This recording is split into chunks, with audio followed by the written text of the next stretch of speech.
Hi. So at our last show, we told our listeners we were going to try to talk a little bit more about how they can develop their abilities. I know a lot of people that are watching us, that's their main interest, Yes. which I don't blame them. That's what I did. I listened to as much stuff as I could. And additionally, we're going to talk a little bit about signs. I'd like to start out with that because I had such a weird experience yesterday. I told our listeners before, I like to practice with strangers. So if I'm wrong. That's a great idea. Right? Who cares if I look like an idiot? I look like an idiot to people I know and I don't know. What's the difference? No, but that's a great way to start. Just play with it. Just do it. Right? Yes. So as I mentioned, I'm a geriatric social worker. So I walked into one of my nursing homes and there was an aide there, a woman, and I immediately knew that I wanted to practice with her. I don't know about you, Aim, but I can tell by looking at people who's open and who isn't. Yes, that is one of the things that you start to develop because you start using that inner intuition gut feeling. So you know how it's supposed to be. Like when you're supposed to actually, they bring them to you. Even when I'm doing my psychic readings and I'll say, well, I'm just waiting for the person to call. And they'll say, oh, I sent somebody to you. And I'm like, well, it's the exact right time it's supposed to be. That's the time it's supposed to be. So I know that it is. There is a bigger picture. Interesting.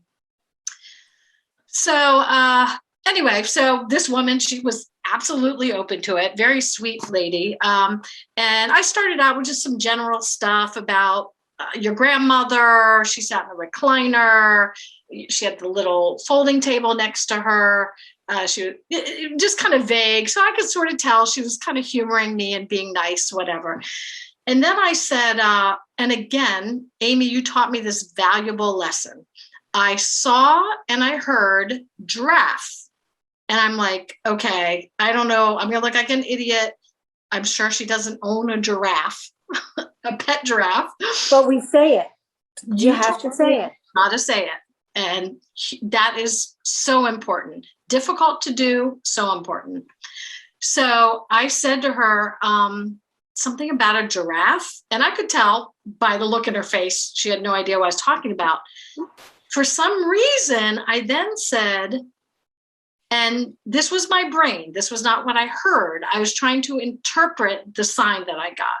And I said, or maybe it's a Jeff or a Jeffrey. She literally, I got chills, fell to her knees. And she said, Jeffrey, Jeff is my son who died 5 years ago. And so you did exactly what you were supposed to do. You took the information you were getting from the other side, clairaudient, clairvoyantly, no matter how you got it, you got the information. It's not for us. It's for us to not interpret.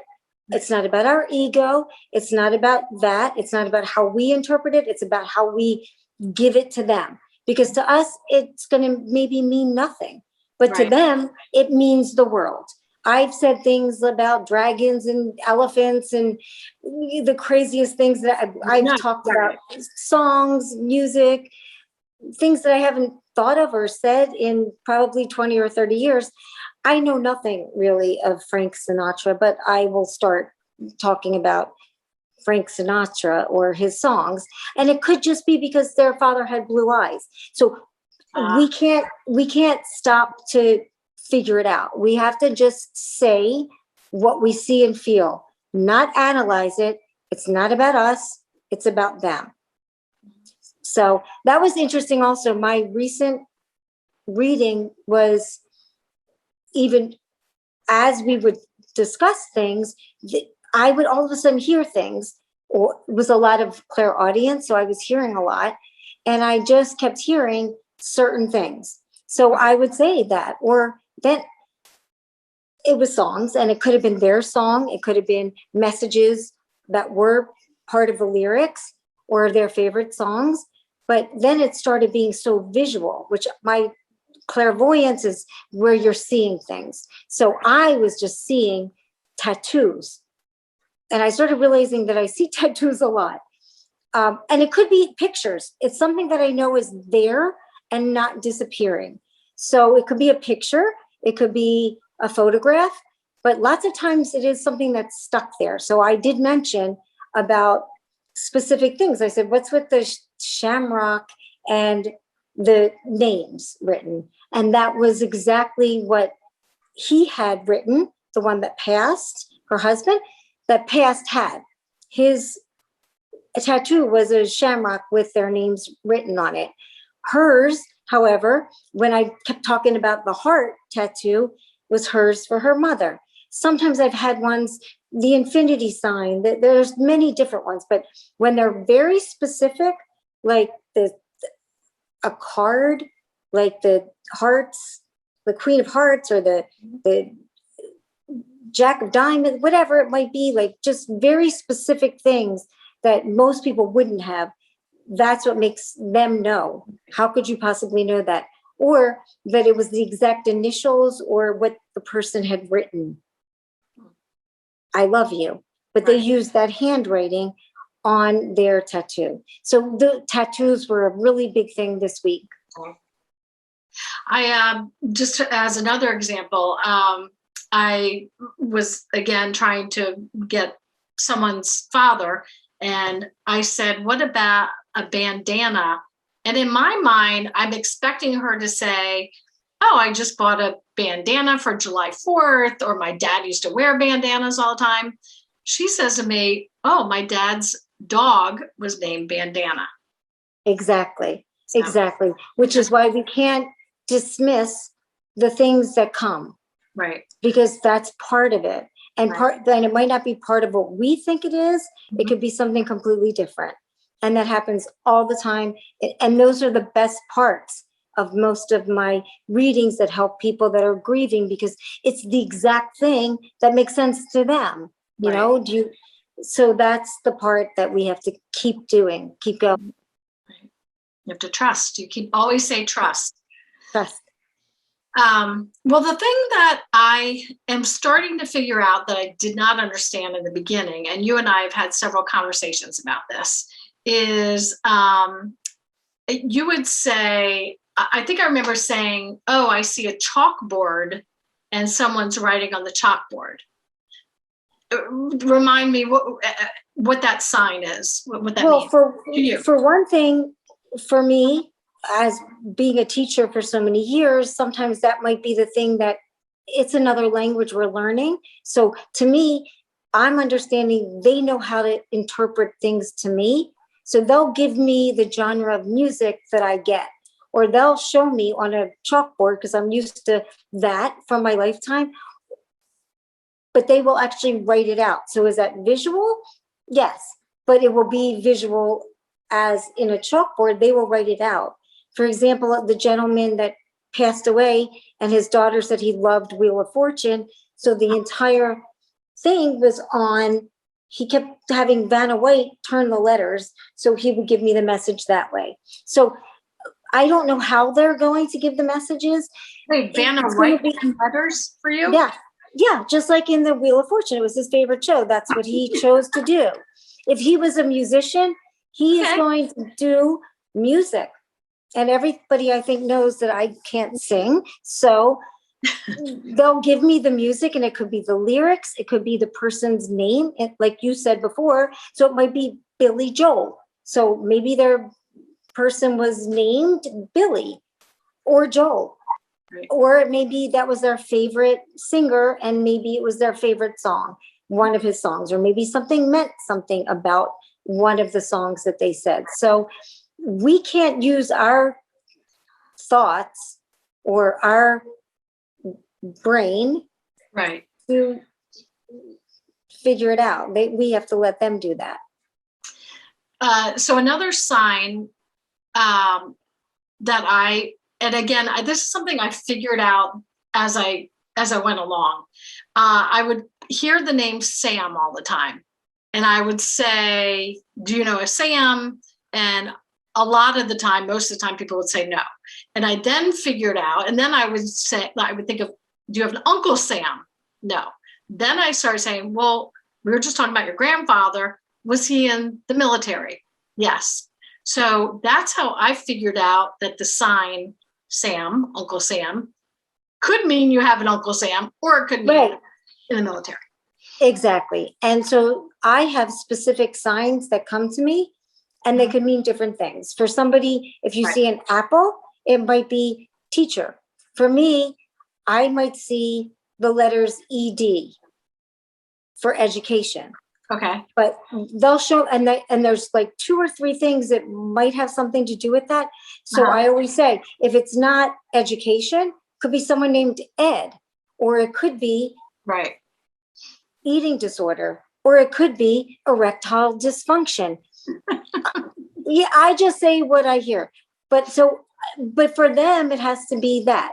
I know what my symbols and signs are. Sometimes they'll give me a whole somewhere over the rainbow Wizard of Oz thing, but it's different for each person, but I know what the signs usually are. Okay, so that's what I don't understand. I was trying to get ready for the show today, and I was doing some Googling signs. There's like a dictionary for psychic signs. How is that? Like, that doesn't make sense to me. It could make sense, but to me, and from what I've researched and how I work, every medium, every psychic is different. So we're going to have different signs. So we have to learn our own signs. And there's millions of them, but we start getting used to them. So when I see or feel certain signs, I know it's going to be someone's name, or I know it's going to be something that they did. So if I see shells, either someone collected shells or their name is Shelly. It's that simple. I have so many signs that just like pop up, and I'm like, well, it's either this or that. I'll have dates. It could be the date that something important happened. They love birthdays and anniversaries and even their passings, because to them, that's part of the rebirth. So, or it could just be their code to their garage. So it can't be about me. But there are certain ones that are very familiar to me that I use over and over, that I know that it's probably that. I mean, there are definitely some common signs, like you just said, and this is what you taught me. If I hear the number 7, I would maybe be like, I just ask the person, does number 7 mean something to you? What you've taught me is number 7. What month is that? Or is the 7th of the month? And I do that now, and I tell you, it's spot on. So there is some consistency with these signs, but our loved ones send us signs, and they try to track them to what we would understand. So if it's, for example, coins, and you might find pennies all over the place, could it be because they just want to leave pennies, and that's a thing that you're going to notice? Or were they gamblers? Did they have a lot of money? Is it the date on the penny? Did they used to collect change and keep it in a jar? It's got to be something to do with that. Some people have feathers. Some people have, our little creatures like butterflies and birds and flying, just to explain that they are sending their messengers that they're okay. They don't have to be in gravity. They can be floating above gravity. And that's another one, Aim, that the skeptic that I am, I really had a hard time. I think, I know, you said something about butterflies one time, and I'm like, come on, everyone sees butterflies. It was really not the same. It was hard for me to accept that, again, it's just statistically impossible. Since you mentioned it, I mentioned to the same woman yesterday about her son. I said, you're going to see a yellow butterfly, and it's going to be a sign from your son. She called me 3 hours later and said, I was driving home. I looked on the back of a car. There was a gigantic yellow butterfly. We do hundreds of these. It's going to be for that person. But what we're doing is we're hearing or seeing or feeling what the other side, or our guides and angels, or their guides and angels, or we're just using the psychic ability that we're reading from them but we're giving them what they can see, because the Right. other side knows, and they'll know what to give them, whether Right. it be a feather, whether it be knocks on the door, or Yeah. the TV cutting out, or the radio song that is their song, or the message from the song. It doesn't matter. Right. Whatever it might be, it's going to be for them, but it's going to be something that sticks out. It has to be. If it doesn't stick out, then Mhm. they're going to do something a little bit more, like knock over the picture or hide something, or you might get a smell of someone's cologne or perfume. There's so many different things they can do, but it's for that specific person. And that specific person that is the ready, or who we're reading, will be the one that will understand it, because it has to do with them. So for you skeptics like me, again, I did not believe it, but I've seen it so many times over and over again. And usually within 24 hours, whatever sign I give somebody, it just, you can't have that many coincidences.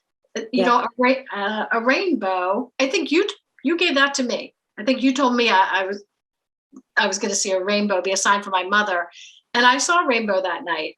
Now, statistically, how many times a year do I see rainbows? 2 or 3, maybe. So that out of 300, statistically, it's just happens over. Anyway. And for everybody, it's something different. It's something that they can connect with, whether it be numbers or dates or memories. It could be a complete memory. Remember the time you were on the lake and you were fishing and you fell off the boat? That's important to them. I never went fishing and fell off of a boat. So that's not going to be one of my, memories. So for people who, when I first started doing this, I remember asking you, Amy, well, how do you know what the sign means? And this is very hard for me to say, because again, with my black and whiteness, but I was doing a reading for a friend of mine, and I saw her father behind her, and he was going like this. And I said to her, okay, I see your dad going like this.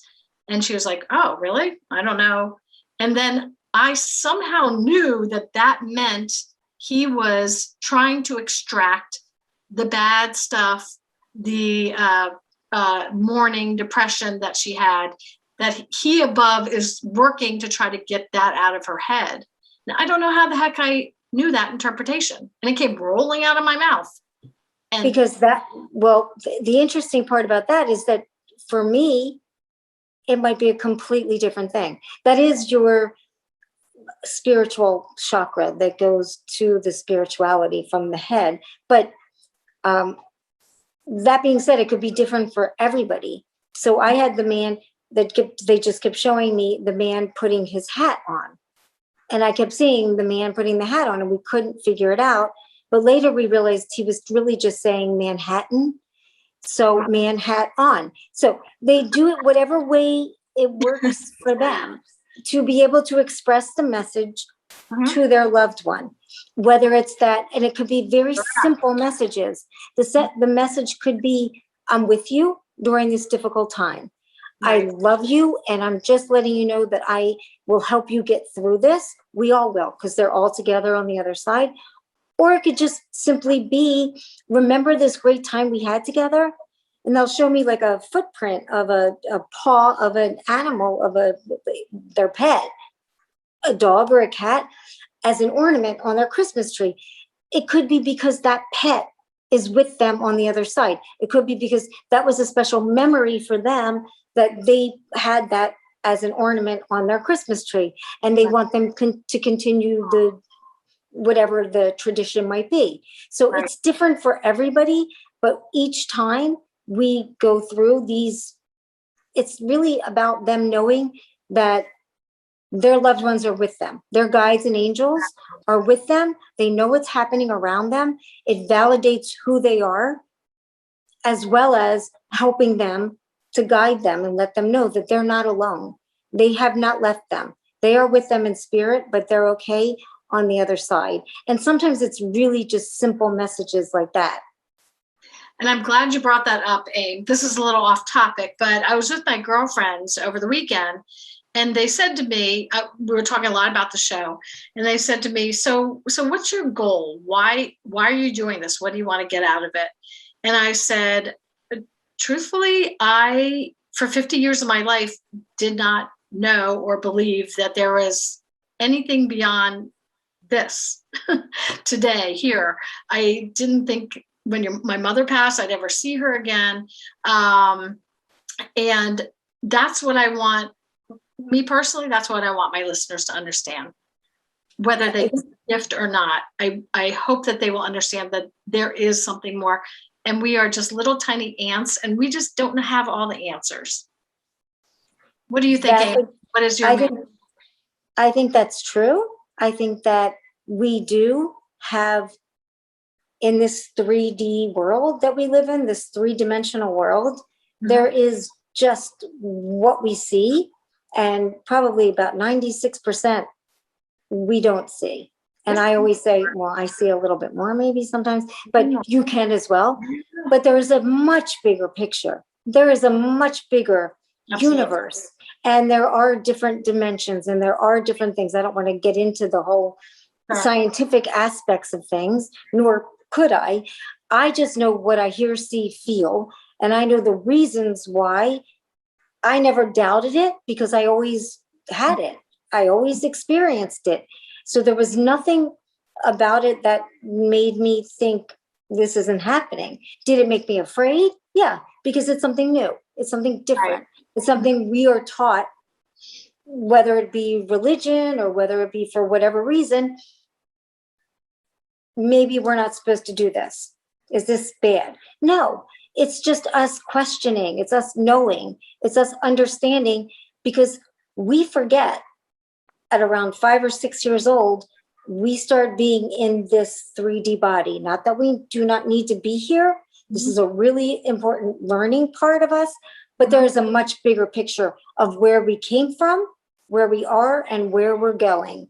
Right. And same with all the other things around us that we're not seeing. Oh. Well, anyway, the time is flying, so we do need to talk about helping people who are watching us because they want to try to get a little bit better, more intuitive. We've already touched on it a little bit, but I was thinking the other day, when I try to fall asleep at night for years and years and years, the sleep doctor comes to me. Have you ever met the sleep doctor? That's not one of my things, no, but that's okay. Right. Well, he's There's pretty never hot. Judgment, no judgment ever. He's pretty hot. Oh, well, then maybe you should introduce me. Maybe I'll send him your way. Okay. Do that. Anyway, so the sleep doctor comes to me, and I see the sleep doctor, and he's very cute. And he says, hi, you're my last patient for the day. I say, okay, thank you. And then he says, okay, Amy, relax your eyes, relax your face. Amy, stop thinking about what happened today because you can think about tomorrow. Anyway, the sleep doctor actually does help me fall asleep. So I was thinking about that when I summoned the sleep doctor last night. Very similar to what we do. So the sleep doctor, I saw him and I heard him. I had a conversation. We went back and forth in my brain, of course. So that was me using my brain. What we do as psychic mediums is the same thing. We see this sleep doctor. We hear the sleep doctor. We just don't call the sleep doctor. The sleep doctor comes to us, and we watch him, and we listen to him instead of controlling what he says. Does that make sense? There might be difference in what we call whoever we're calling, whether it be our guide angels or whether it be the sleep doctor. It doesn't matter. I set my space for when I'm ready to just start to relax my brain. And for me, it's putting all that extra stuff that I don't need from that part of my brain away. So Right. Then I can do that little bit of a meditation and just say, here I am, I'm here, I'm open. It's time. It's almost like calling them. Even when you light a candle or put out a picture or do those things, you're calling and you're saying, okay, now it's time. So we put everything else away. And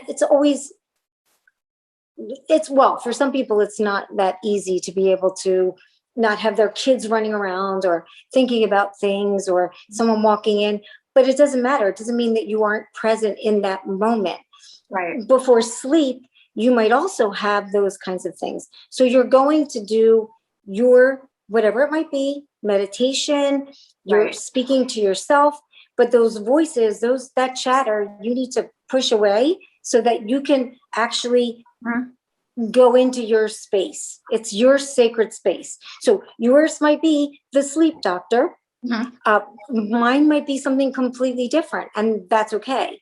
But the main point of it is that what we're trying to do is just use that part of our brain that's relaxed, that part of us that starts to be a child again, almost like when we were children and we would just play and we would just do things and they would just happen. Right. Just exactly the way they're supposed to, where you're supposed to just let go and give it to the universe, just let go. And that's what I do. I just say, okay, here you go, guides and angels, this is for you. And now this is my space. If you want to give me information, if you want to give me dreams, if it's a night time or if it's before a reading, that's what it's going to be about for me. But everybody's going to be individual, just like the guides and angels are going to be individuals. They may have lived here before, same personalities they may have had when they were here. So we're going to call upon the ones that are going to work for us for sleep, the ones that are going to help us get good parking spots, the ones that are going to help us with our path in life. We know who to talk to. We know, and they hear us. So they will help us. So just you seeing it, hearing it, feeling it is the first step, and practicing. So just notice the difference between your subconscious and your consciousness, because your subconscious mind, that's a good way. Then tell the consciousness mind what's going on, which is what dreaming and the sleeping is about.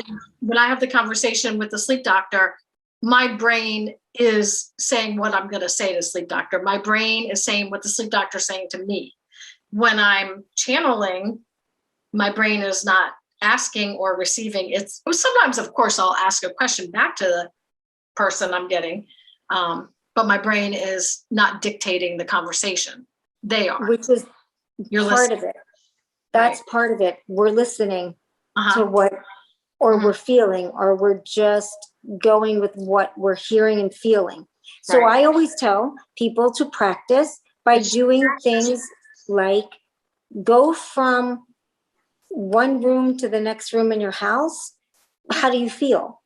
What are you feeling physically? What are you feeling mentally? Write it down, journal it.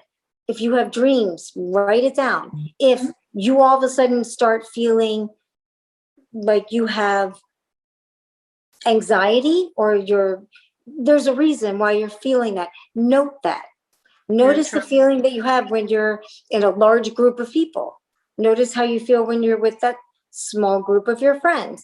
When you start understanding and getting clearer on what your feelings are, what you're seeing, what you're feeling, notice all of those senses that we do have and beyond, and just be clear on them. You'll understand the difference between the subconscious and conscious, and you'll be able to also use that in knowing, well, wait a minute, is this real, imaginary? Am I just thinking of these things? Or is this something that is supposed to be helping me to know that I'm supposed to go a different route when I'm driving because it's going to save my life?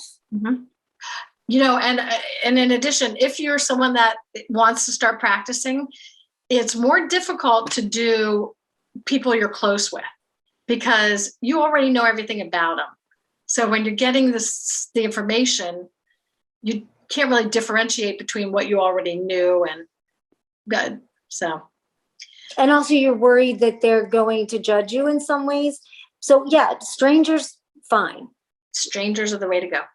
Or All right. even before you go into the store, just say, or a phone call, just try to do these little games saying, okay, I picture so and so showing up, or this person might call, and just write it down. Or Or even- I keep seeing this license plate. I'm going to write it down. That helps. Yeah. All right. Well, I think we have a caller, a friend of Okay. yours named Barry, who's going to come on next. Okay. All right. Great. Hi, Barry. Hi, good afternoon. How are you? Great. Hi, Barry. Thank you Hi. for calling in.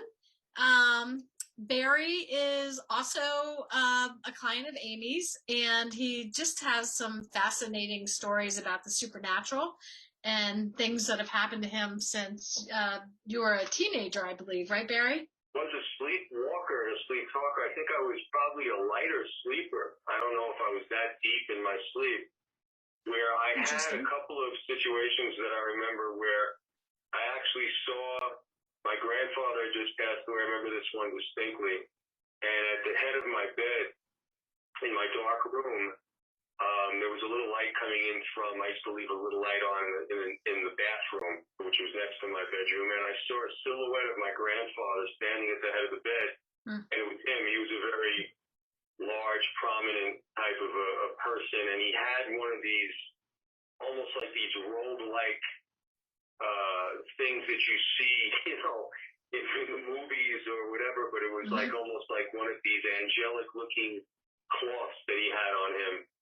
And I remember putting my head under the blanket, and saying, "Oh, please, just go away, let me go to sleep," like you see in the movies. And I don't remember much after that. So, how old were you when that happened? About? I think I was probably about 10 or 11 years old. Okay. All right. Very normal. I really had a couple of things that now I can remember. Like I heard people talking to me as a younger boy than that in my sleep, or I was in my awoken state, and I used to hear some noises that were very unusual that didn't seem to come from anything that I was around.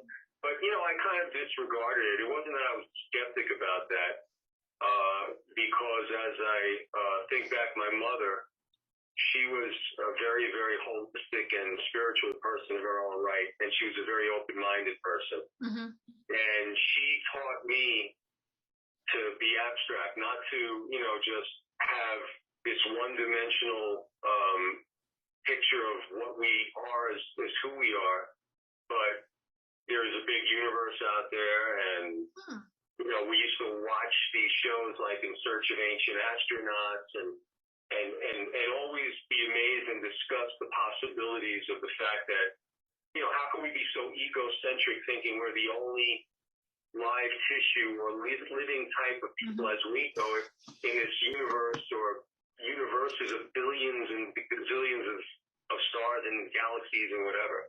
So that was more as a teenager, and that kind of opened my mind up to more things. Barry, I'm going to quote Shakespeare, which I do frequently, right, Amy? Absolutely. I've been waiting to throw this one in. Shakespeare quote that my father always says, Hamlet suggests that human knowledge is limited. There are more things in heaven and earth than we dreamt of in our philosophy. I think that about sums it up, huh? Yeah, I don't know much about Shakespeare, and, but that is pretty much my thought process, or was at that time. And one night, and it's a true story, my wife, if she was here, she would tell you the same. My blow dryer in my bathroom went on, and I was like, wow, that's crazy. Something must have fallen, or the button hit. Malfunction, yeah. When I went in the bathroom, and my wife followed me because she heard the bang, the dryer wasn't even plugged in the wall. Electronics again. So. And you both heard it. Not only we both heard it, we both saw it. Wow. And switched the button. It went off, even though it wasn't plugged in. It was on, and it wasn't hot. It wasn't smoking. It wasn't a short circuit. It wasn't a coincidence. It just went on. When my father and that blow dryer incident happened, he died at 3 or 4 in the morning. I was there. The blow dryer went off. So I attributed it in my own mind to him saying, I'm okay and I'm going. Right. That's what hit me at that time. Amy, I wonder, again, listening to Barry and our stories, I think that a lot of the time this is hereditary, this ability. And, I was listening to you talk about your mother.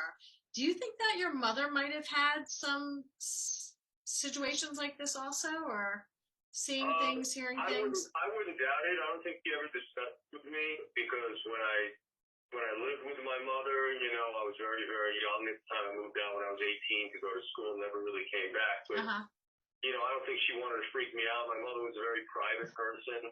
I always think of this one aunt that I had but they thought she was insane.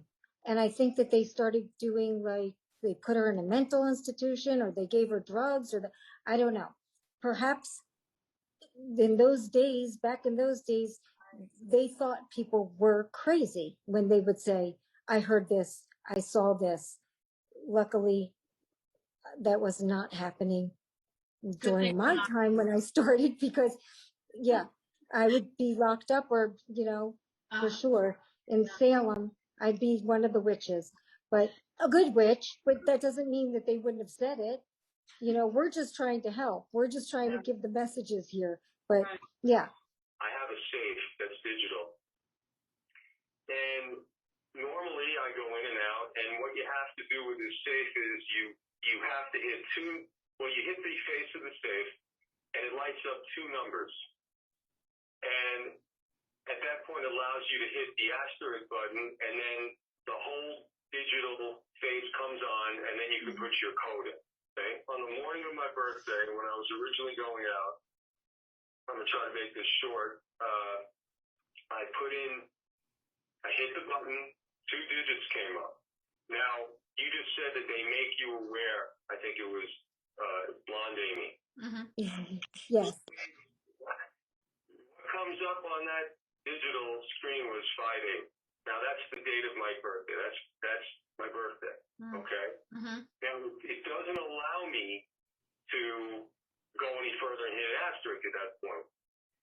So it goes off, and obviously I have to hit the pad again. So I hit the pad again, and what comes up? No, 6-3. Oh. Well, unfortunately, I'm sharing my age with you guys. But that's the age I was on that day, on Saturday. Yeah. And then it doesn't allow me to go again. What comes up after that? 5/7. My mother's birthday. Your mother's birthday, right? Wow. And doesn't allow me to go after that. It's just a couple more numbers I'll share with you. What comes up after that? The number came up. It was dates and age, and okay, 60. That was the year my brother was born. Now, you know how many combinations of a digital safe you can make in numbers, and all these? There's not one misfire yet of anything that I don't know. But my focus was so on these numbers for some reason. When normally I don't even look. Right. That I said, wait a minute, this is crazy. Now, my whole family, me, my mother, were born a day apart, but my brother and father were also born in May. So we all celebrated in May. And the next numbers that came up were my brother's age, 61, that he is going to be this month. After 61, it allowed me to hit the asterisk, and I got into the safe. So I go on my way, and I come home, and I'm excited to put my stuff away that I took out of the safe. So I'm like, you know what? If it really happens again, then something's really crazy here. If it doesn't happen again, maybe it was just a great coincidence. Right. So I can't wait. I come running home, and I put my stuff away. And the first number that I hit that comes up is 70. 70 was the age my father was when he passed away. The next number that it doesn't allow me to go to the asterisk to get my code. It makes me do another one. So I go into the space and it comes up 97. And I'm like, well, 97. And then it dawns on me. My father this month would have been 97. Wow. Okay? Amazing. Just being aware of them, again, most people might not have even picked up on it unless you're Exactly. aware of. Well, thank you very much. We really appreciate it. I hope you'll come on again. I know you have a lot of interesting stories from what I'm told. Yes. Other ones actually, and blonde Amy was involved in two of them, but I don't want to take up much more of your time. I know you guys have people calling, but I do want to say to you guys and to whoever's listening, Okay. that my skepticism was really more of people like you. So just curious, was Amy the one that changed your mind about psychic mediums? Amy is incredible, and Oh. to me out there, but Amy is absolutely incredible, and the reason I think that is because she not only will obviously can feel or hear these people or see signs from these people, but she gets it to detail that no one else would ever know. Mm-hmm. Right. Yep. You can't be that good of a guesser, I always say. No, and funny, at first, when it first happened, to make a long story short, it freaked me out because I was like, wow, how did she know that? Yeah. But then it's like, she didn't know this, but I don't really bother because I want to keep coming to her. She actually will make me aware, and it's very far and few between, that any of usually my parents, I believe, right? Amy wasn't anything else, my mother and my father, that have come to her to let me know something. And I'm talking about a few years ago. It's not like anybody would have this thing done every day. But I'm almost like looking forward to him saying to me, hey, you know what, I heard from your mother, and this is what she said. Of course, I don't blame you. All right. Well, thank you again, Barry. We hope to talk to you soon. All right. Have a great day. Okay, you too. Happy birthday. Thanks. Bye. Thank you. Bye.